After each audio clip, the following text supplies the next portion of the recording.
Hello বন্ধুরা, এমকেটিভি কুকিংয়ে সবাইকে স্বাগত। তো শুভ নববর্ষে তোমাদের সবাইকে আন্তরিক ভালোবাসা, প্রীতি, শুভেচ্ছা জানিয়ে আজকের ভিডিওটা শুরু করছি। তো প্রচণ্ড গরম, আর গরমে সবসময় কিন্তু একটু বিভিন্ন ধরনের জুস খেতে খুব ভালো লাগে। আর নিত্য নতুন জুস যদি আমরা বাড়িতে বানিয়ে খাই খুবই ভালো লাগে। তো আজকে আমি তোমাদের সামনে সিদ্ধ আম দিয়ে আর সঙ্গে হচ্ছে পুদিনা পাতা দিয়ে একটা জুস শেয়ার করছি।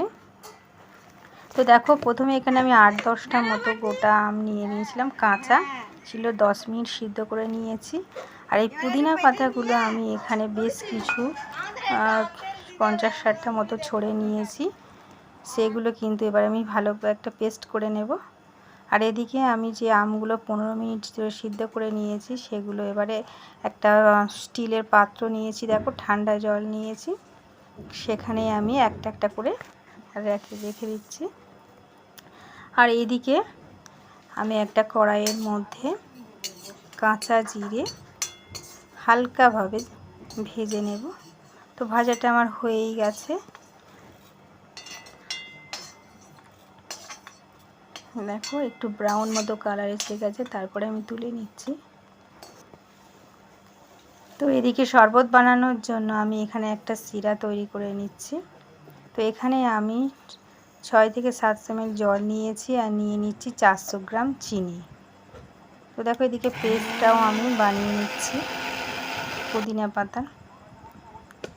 এই পুদিনা পাতা কিন্তু খুবই হজমদায়ক, আর আমের এই শরবতের সঙ্গে যদি দেওয়া যায় কিন্তু তাড়াতাড়ি কিন্তু হজম হয়ে যায়, খেতেও খুব ভালো লাগে, এর একটা সুন্দর স্মেলও হয়।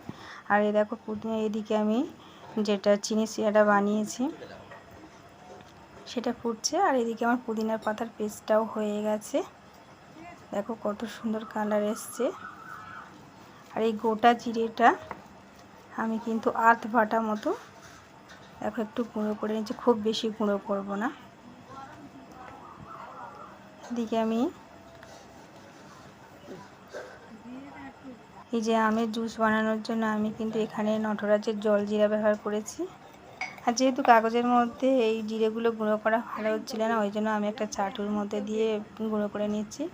আর দেখো এবার আমগুলো ঠান্ডা হয়ে যাওয়ার পরে আমি একটা পাত্রের মধ্যে আমের একটু পিছন সাইডটা মুখগুলো একটু ফুটো করে দিয়ে দেখো কত সুন্দরভাবে যে ওর মধ্যে যে ক্রিম টাইপের যা থাকে আমের একটা কদ, সেটা কিন্তু বেরিয়ে আসছে। দেখো বেশি প্রেশার দিতেই হচ্ছে না, অটোমেটিক বেরিয়ে আসছে কত সুন্দরভাবে, ছাড়িয়ে নেওয়ারও কোনো প্রয়োজন নাই যদি সিদ্ধটা একটু ভালো হয়। তো সব আমগুলো ছাড়িয়ে এইভাবে আমি কদগুলো বের করে নেওয়ার পরে দেখো ভালো করে এটাকে আমি একটু ফেটিয়ে নিচ্ছি যেন কোনোভাবে দলা না পাকিয়ে থাকে।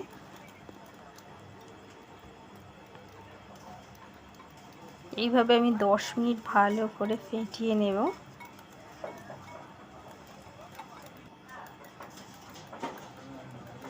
শরবতটা কিন্তু খুবই ভালো লাগবে খেতে।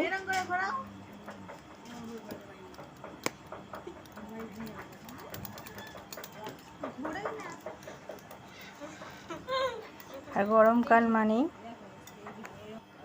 বিভিন্ন শরবতের রেসিপিটাই ভালো লাগে। তো দেখো এদিকে আমি শরবতটা বানানোর জন্য 3 থেকে 4 চামচই আমি আমের যে কদটা সেটা নিয়ে নিচ্ছি। আর যে চিনির সিরাটা বানিয়ে রেখেছিলাম সেটা আমি আমের কদের মধ্যে অ্যাড করছি, পুরোটাই করব না।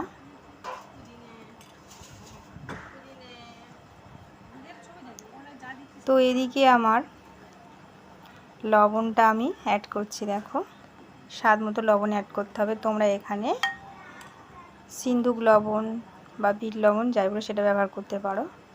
আর এখানে আমার পেস্ট করা পুদিনা পাতাগুলো আমি অ্যাড করছি, দেখো কালারটা কত সুন্দর চলে এসেছে। আর জিরেটা যেটা ভেজে রেখেছিলাম সেটাই দেখো গুঁড়ো করার পরে আমি এর মধ্যে অ্যাড করে চামচ দিয়ে ভালো করে নেড়ে নিচ্ছি, 3 থেকে 4 চামচ।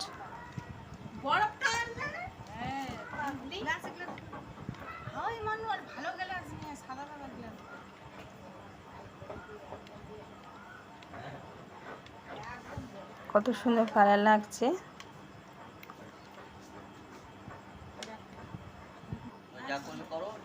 দেখো এদিকে আমি একটা বরফের বাটির মধ্যে বরফ জমিয়ে রেখেছিলাম। দেখো একটা কি সুন্দর রাউন্ড মতো শেপ এসছে বাটি আর গ্লাসের মধ্যে। বরফের পরিমাণটা অনেক দেখাবার জন্য। দেখো বরফগুলো আবার আমি একটু ছোটো ছোটো করে টুকরো করে নোড়া দিয়ে ভেঙে নিচ্ছি।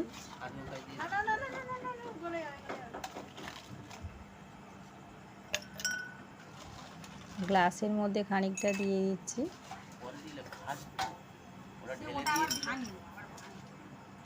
আমপানার শরবত মানে আইস না থাকলেই ভালো লাগবে না খেতে, খাওয়াটা বাড়ি জমিয়ে যাবে।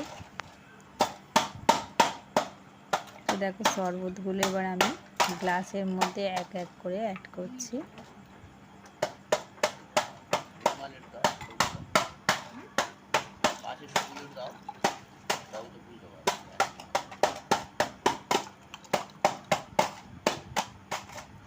এখানে দুটো বড় সাইজের গ্লাস নিয়েছি আমি।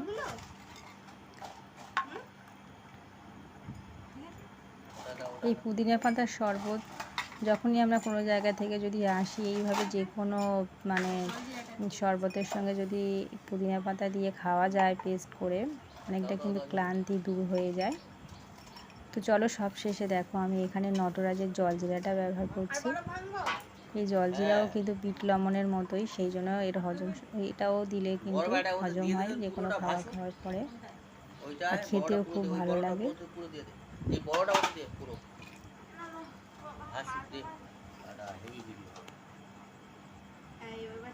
দেখো এখানে একটা বড় বরফের টুকরো আবারও আমি এই যে আমের শরবতটা বানিয়েছে তার মধ্যে বসিয়ে দিলাম, যাতে পুরো শরবতটাই ঠান্ডা থাকে। এখানে আমি আরও বেশ কিছু গ্লাস নিয়েছি, দেখো তার মধ্যে অ্যাড করছি আবারও শরবতগুলো।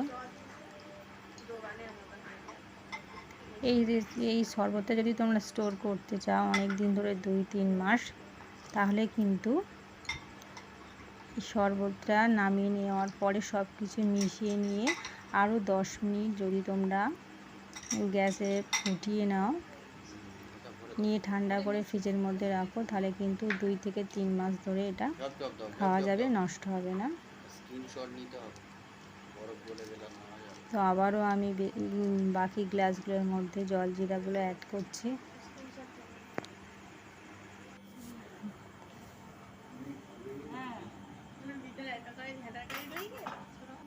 দেখো কমপ্লিট আমার আমের শরবত, সিদ্ধ আমের শরবত সঙ্গে পুদিনা দিয়ে।